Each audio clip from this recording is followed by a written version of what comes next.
রোববার.ইনে লেখা রিঙ্কা চক্রবর্তীর একটি প্রতিবেদন আজকের আমার নিবেদনে। এটি গুগল থেকে সংগৃহীত।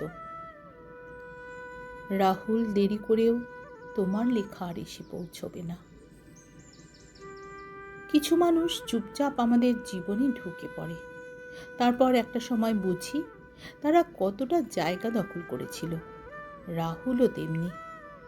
আমরা রোববার.ইন প্রত্যেকের মন ভার। রাহুল হয়তো আর নতুন লেখা লিখবে না আমাদের জন্য। রাহুল দেখিয়ে দিল কিভাবে সহজ থাকা যায়, কিভাবে শব্দ দিয়ে মানুষের হৃদয়ে পৌঁছানো যায়। অসমাপ্ত শব্দের মতো চলে গেল রাহুল। কিছু মানুষ থাকে আলো নিয়ে, তারা চলে গেলে শুধু একজন মানুষ হারিয়ে যায় না, আলো নিভে যায় একটু একটু করে। রাহুলের চলে যাওয়াটা তেমনই, যে কিছুক্ষণ আগেও কাজের মধ্যে ছিল, হাসির মধ্যে ছিল, লেখার মধ্যে। সে মানুষটা চলে গেল এমন আচমকা যে আমার থেকে একমাত্র 1 বছরের ছোট, যার চিরদিনই সিনেমা দেখে মেট্রো সিনেমা হল থেকে বেরিয়ে প্রবল কান্নাকাটি করেছি। রিয়েল যে ছেলেটি এমনভাবে ঘেঁটে দিয়েছিল উস্কো খুস্কো কৃষ্ণ, তো সবার মনের মানুষ। কি আশ্চর্য এই সমাপতন, তাই না? টেকনিক্যালি কিন্তু ওর 43 হয়নি, এই অক্টোবরে হওয়ার কথা ছিল। আর্টিস্ট ফোরামের একটি লেখায় 2018 সালেও লিখেছিল, মৃত্যুর পর নিজেকে বেশ রাজকীয় লাগছে আমার। 42 তো যাওয়ার বয়স নয়। বেরিয়ে এলাম জল থেকে, শরীর অবশ্য অন্যেরা তুলেছে। এই লেখাটি আমি সচক্ষে পড়িনি। খবরে দেখানো এই তথ্য বারবার ঘুরে ফিরে আসছে আমার ফিডে। তত অবাক হচ্ছি। শুনেছি মহামানবরা ভবিষ্যৎ দেখতে পেতেন। রাহুল তো রক্ত মাংসের শির দ্বারা সোজা করা একজন স্পষ্ট বক্তা ছেলে। যে ছেলে যখন পুলিশকে সবাই গাল পারে, তখন সে সেই শত বদনামের ভাগী পুলিশের মানবিক মুখ তুলে ধরতে দ্বিধাবোধ করেননি। রাহুল নেই। এই নেই শব্দটা মেনে নিতে খুব অসুবিধা হচ্ছে, কারণ রাহুলকে যতটুকু চিনেছি জীবনমুখী সে। এক অদ্ভুত প্রাণ শক্তিতে সে মানুষকে সহজেই কাছে টেনে নিত। আমার সঙ্গেও তার ব্যক্তিগত তহরম মহরম না থাকলেও রাহুলকে বেশ চিনি লেখার সূত্রে, কর্মসূত্রে। অনেক মানুষ স্বীকৃতি দিতে ভুলে যায়, চেনা মানুষের সঙ্গে অচেনার মতো মেশে। রাহুল কিন্তু মনে রেখেছিল আমাকে। ওর লেখা এডিট করার সুযোগ পেয়েছি, আর সেই সুযোগটাই এখন মনে হচ্ছে বড় প্রাপ্তি। কত লেখা অসম্পূর্ণ রয়ে গেল, কত গল্প আর লেখাই হবে না।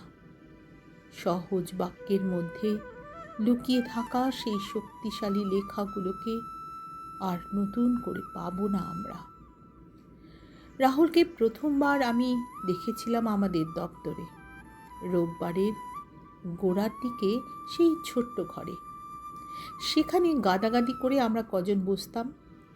ওই ঘরে অরিজিৎ সিংও আড্ডা দিতে গিয়েছে অনিন্দিতার সঙ্গে। অরিজিৎ তখন অরিজিৎ সিং হয়নি, মুম্বাইতে টুকটাক কাজ করে আর সাউন্ড ইঞ্জিনিয়ারিং পড়ছিল। সেই ঘরে একদিন এসে হাজির রাহুল, প্রিয়াঙ্কা। সাফল্যের স্বাদ, সেলিব্রিটি ছোঁয়াচ লেগেছে গায়ে। কিন্তু কি সহজ সরল মানুষ দুটো, বলা ভালো ছেলে মানুষের মতো। কোনো একদিন সেলিব্রিটি সুলভ পায়তারা কষতে দেখিনি। সময়ের সঙ্গে পরিণত হয়েছে, কাজ বেড়েছে, সময় কমেছে, কিন্তু মাতব্বর মনে হয়নি একবারও। চিরদিনই দেখে যে প্রবল কেঁদেছি এবং ছড়িয়েছি, সে কথা যথারীতি ফাঁস করে দিয়েছিল অনিন্দিতাই। সামনে হিরো, আমি লজ্জায় জিরো। অমন দুঃখ ধোয়া ফ্রেম কে না কিনেছে? তার ওপর জানতে পারলাম প্রিয়াঙ্কার সঙ্গে সত্যিই তার প্রেম।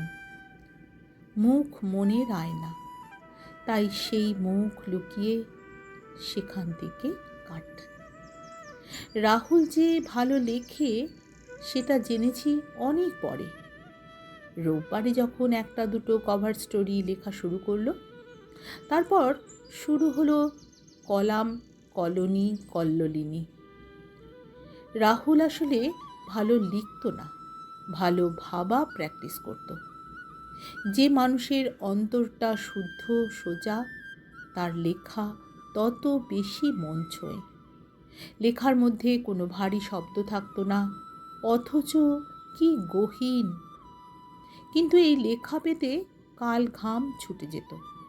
অনেকবারই হয়েছে একেবারে অন্তিম মুহূর্তে রাহুলকে একটু লিখে দেবে বললেই ঝাঁপিয়ে পড়ে যেমন আমাদের লিখে দিয়েছে, তেমনি কম ঝুলিয়ে পাঠ করেনি।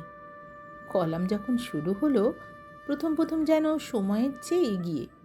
তারপর শুটিংয়ের বড় চাপ গো, কালই ফিরেছি অনেক রাতে। আমি বললাম তার আগের দিন। আউটডোর তো, কখন দিন রাত এক হয়ে যাচ্ছে বোঝাই যাচ্ছে না। কিন্তু তোমার কলাম তো কম্পোজ করতে যাবে, পাতা ছাড়তে আর বেশি সময় নেই।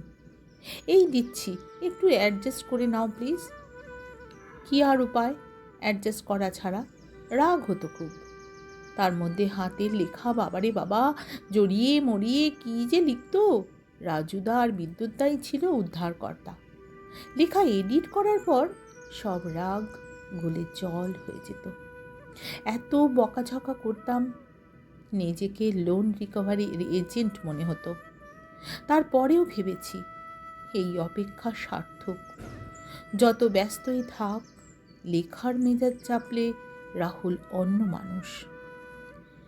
কিছু মানুষ খুব চুপচাপ আমাদের জীবনে ঢুকে পড়ে, তারপর একটা সময় বুঝি তারা কতটা জায়গা দখল করেছিল। রাহুলও তেমনি। আমরা রোববার.in প্রত্যেকের মন ভার। রাহুল হয়তো আর নতুন লেখা লিখবে না আমাদের জন্য।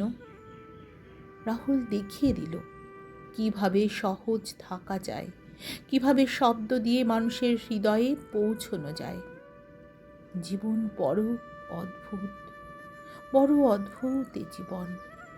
যারা সবচেয়ে সহজ, সবচেয়ে উজ্জ্বল, তাদের বিদায়টাই সবচেয়ে কঠিন হয়ে ওঠে। রাহুল চলে গিয়েছে, কিন্তু তার লেখা রয়ে গেল, স্মৃতি রয়ে গেল, শিখিয়ে দিয়ে গেল পরের জন্য কিছু ফেলে রেখো না। জীবন খুবই অনিশ্চিত। এই আছো, এই ভ্যানিশ। আমার আজকের প্রতিবেদন যদি তোমাদের ভালো লাগে বন্ধুরা, তাহলে একটি অমূল্য ভালোবাসা রেখে যেও আমার এই প্রতিবেদনটির পাশে। অসংখ্য অসংখ্য ধন্যবাদ তোমাদের।